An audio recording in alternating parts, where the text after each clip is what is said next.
আসসালামু আলাইকুম। কি অবস্থা ভাই বাদার, সবাই কেমন আছেন? তো আশা করি ভালো আছেন। তো একটা কাতারিদের বাড়িতে কাজ করতে আসলাম।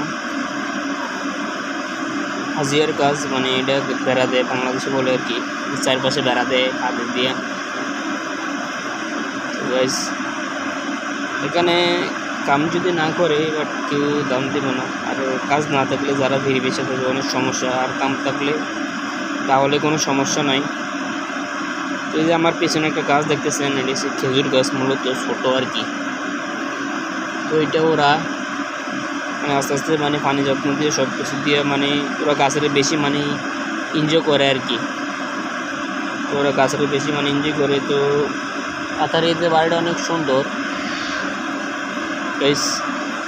আমি আজকে যে বাড়িতে কাজ করতে আসছি ওই বাড়িতে সে তো পার্টি চলতেছে মহিলাদের হাজিয়ার ভিতরে। তো তারা 15-20 জন আছে এরকম। তো গাইস, তো আনা মাফি শুকুল বকরা ইজি আনা ইনতে ফুলুস, টাকা রাখা ফুলুস আর কি। তারা টাকা কাজে বকরা শুকুল ইজি, কালকে আসে রক্তি দেব মুদিরে বলছে আর কি। ওইটা হচ্ছে আরবি।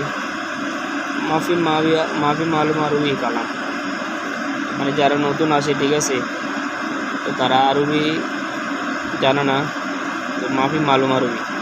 তো এটা করলে কাতারিদের কিংবা আরবেরও বললে হয়ে যায়। আমি আরবি বুঝি না, নতুন আইছি। তো যারা বুঝে তারা তাদেরকে বলো আর কি।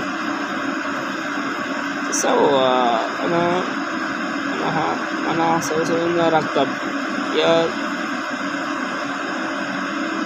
তো যারা আরবি মোটামুটি পারে শিখে ঠিক আছে, ইউটিউব দেখে কিংবা লেখা, যারা আরবি শিখতে হলে দাম আছে। বাট কাতারিদের সাথে বিভিন্ন আরব দেশের মানুষের সাথে কথা বলা যায়, কাজও রাখা যায়।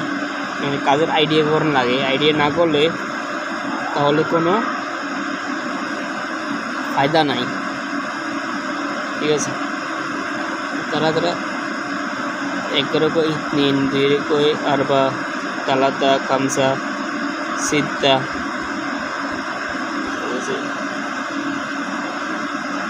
আসনিন। তো গাইস,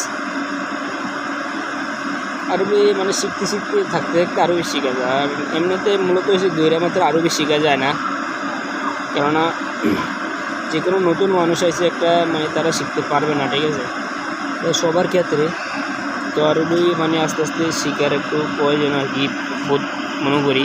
কারণ বিশেষ করে যারা মিডল ইস্টে থাকে তাদের জন্য আরবি কথা একটু লাজিম লাগবো, নাহলে তো আরবি রাস্তাঘাটে চলা যায় না আরবি না শিখলে। তো আল্লাহ হাফেজ, সব ভালো থাকবেন।